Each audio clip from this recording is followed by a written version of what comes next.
Hello friends, तो स्वागत है आपका हमारे चैनल ज्ञानालय में। फ्रेंड्स, आज के अपने इस वीडियो में हम डिस्कस करने जा रहे हैं टाइप्स ऑफ मोशन अर्थात गति के प्रकार के बारे में। पिछले वीडियो में हमने आपको मोशन का इंट्रोडक्शन, उसकी डेफिनेशन और उसका एक्सप्लेनेशन समझाया था। अगर आपने वीडियो नहीं देखा है तो उसको ज़रूर देख लें, उसका लिंक हमने आपको डिस्क्रिप्शन में दिया हुआ है। फ्रेंड्स, सबसे पहले जानते हैं what we will study in this video. हम पढ़ेंगे फ्रेंड्स टाइप्स ऑफ मोशन में सबसे पहले linear motion, then curvilinear motion, then translatory motion, then circular motion, then oscillatory motion and then periodic motion. We will also study about uniform motion and non uniform motion. यानी friends, हम पढ़ेंगे रेखीय गति, वक्र रेखीय गति, स्थानांतरीय गति, वृत्तीय गति, कंपन गति और आवृत्ति गति। साथ ही साथ हम पढ़ेंगे एक समान गति और असमान गति के बारे में भी। तो फ्रेंड्स, आइए स्टार्ट करते हैं अपने आज के इस वीडियो को। फ्रेंड्स, सबसे पहले बात करते हैं लीनियर मोशन की। Linear motion also called rectilinear motion is a one dimensional motion along a straight line and can therefore be described mathematically using only spatial dimension। अर्थात रैखिक गति या ऋजु रेखीय गति वह गति है जिसमें पिंड का गतिपथ एक सरल रेखा हो, यानी जो वस्तु, जो बॉडी उस समय मोशन में है वो स्ट्रेट लाइन में मोशन कर रही हो, एक सीधी सरल रेखा में गति कर रही हो। इस प्रकार की गति का गणितीय निरूपण केवल एक अवकाशीय विमा अर्थात स्पैटियल डिमेंशन का उपयोग करते हुए किया जा सकता है।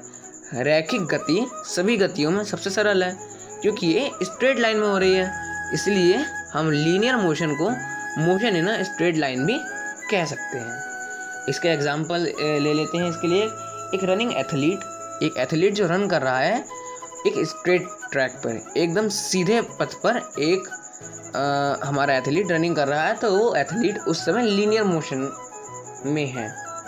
अब बात करते हैं कर्व लीनियर मोशन की। The motion of an object moving in a curved path is called curve linear motion. It travel along a curve. अर्थात वक्र पथ में गतिमान वस्तु की गति वक्र रेखीय गति कहलाती है। अब इसके एग्जाम्पल में हम एक बड़ा सिंपल एग्जाम्पल लेते हैं क्रिकेट का। क्रिकेट में जब बॉलर बॉल फेंकता है उस समय बॉल एक कर्व बनाती हुई पिच पे टिप खाती है, तो जो उसने कर्व बनाया उस समय बॉल कर्वीनियर मोशन में थी।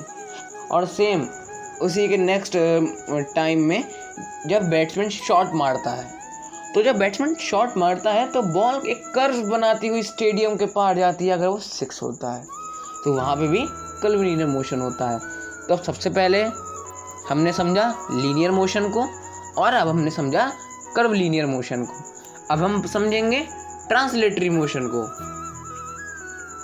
The motion in which all the particles of a body move through the same distance in the same time is called translatory motion और ट्रांसलेशनल मोशन। अर्थात जब किसी वस्तु के सभी कण एक समान समय अंतराल में समान विस्थापित होते हैं तो वस्तु की इस प्रकार की गति को हम स्थानांतरीय गति कहते हैं। यानी आप मान लीजिए कोई वस्तु है, उसके जब स्थानांतरीय गति हो रही है तो उसके सभी कण एक संग एक टाइम में एक ही डिस्टेंस कवर करते हैं। एग्जाम्पल के लिए हम समझते हैं कि एक रेस हो रही है, इसमें 5 बच्चों ने पार्टिसिपेट किया। उन 5 बच्चों में जब रेस एंड हुई तो 3 बच्चों में टाई हुआ, तो उन 3 बच्चों ने सेम टाइम में सेम डिस्टेंस कवर किया, इसलिए उन बच्चों में टाई हुआ। तो यहाँ पे हमारा ट्रांसलेटरी मोशन हम कह सकते हैं। और हम ले लेते हैं एक बच्चा स्लाइड करते हुए। पार्क में स्लाइड्स लगी होती हैं, उनमें जब बच्चा स्लाइड कर रहा है तो उस समय उस बच्चे में भी ट्रांसलेटरी मोशन हो रहा है। फ्रेंड्स, अब हम बात करते हैं सर्कुलर मोशन की। Circular motion is a movement of an object along the circumference of a circle or rotation along a circular path. It is also called the rotatory motion or rotational motion। अर्थात जब कोई वस्तु किसी वृत्ताकार मार्ग पर गति करती है तो उसकी गति को हम वृत्तीय गति कहते हैं। एग्जाम्पल के लिए फ्रेंड्स हम ले लेते हैं टायर। तो जब टायर गति कर रहा है तो वो एक वृत्त में गति कर रहा है, वो घूम रहा है बार बार, तो वहाँ पे हमारा क्या हुआ, सर्कुलर मोशन। अब बात करते हैं ऑस्किलेटरी मोशन की।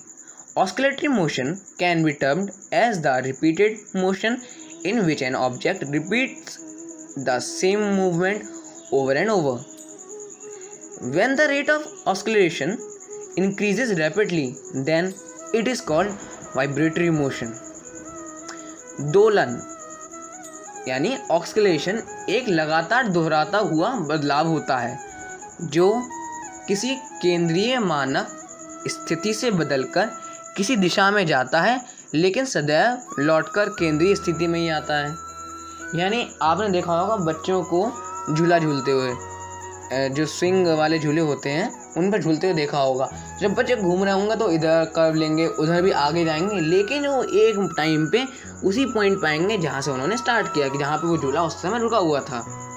अब बात करते हैं वाइब्रेटरी मोशन की, क्योंकि जब ऑस्किलेटरी मोशन रैपिडली इंक्रीज होता है यानी बहुत तेज़ से बढ़ जाता है तो उसे हम वाइब्रेटरी मोशन कहते हैं। आपने देखा होगा पेंडुलम घड़ी का, जब वो हल्की हल्की गति कर रहा है तो उससे वहाँ पे ऑस्किलेशन मोशन हो रहा है, ऑस्किलेटरी मोशन है वहाँ पे। और जैसे उसने तेज़ गति करना चालू कर दिया, जैसे उसमें तेज़ गति हो गई यानी मोशन इंक्रीज हो गया रैपिडली, तो उस समय वहाँ पे हम उसको कहेंगे वाइब्रेटरी मोशन। फ्रेंड्स, अब बात करते हैं पीरियोडिक मोशन की। The motion in which the body repeat its motion in equal और constant intervals of time is called periodic motion. अर्थात वह गति जिसमें पिंड अपनी गति को समान समय अंतराल में दोहराता है उसे आवर्त गति या आवर्ती गति कहलाती है वो गति। एग्जाम्पल के लिए हम सबसे पहले ले लेते हैं हैलीज कॉमेट। हैलीज कॉमेट 76 ईयर्स में एक बार आता है, तो हम यहाँ पे कह सकते हैं it is the periodic motion.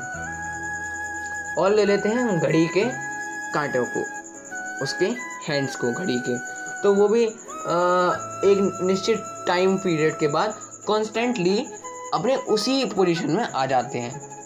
तो यहाँ पे भी क्या हुआ हमारा पीरियोडिक मोशन।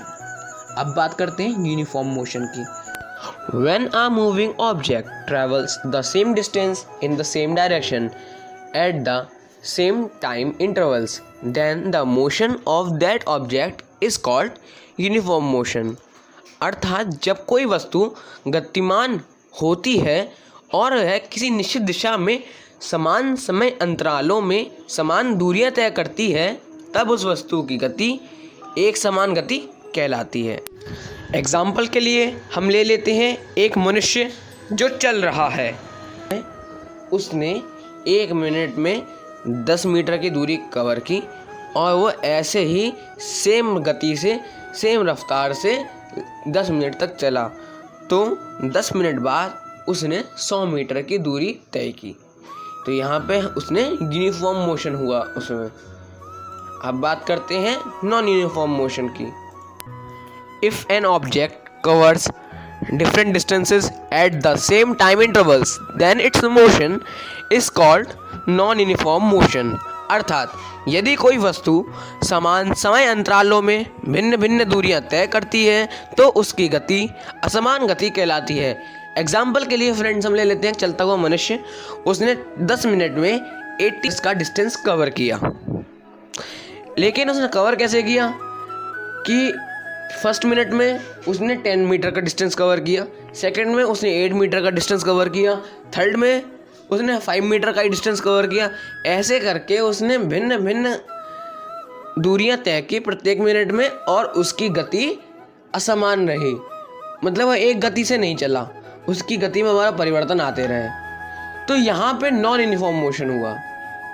फ्रेंड्स, यहाँ पे हमारा वीडियो कंप्लीट होता है। हमें आशा है कि आपको हमारा ये वीडियो पसंद आया होगा और आपको पूरी तरह समझ आया होगा।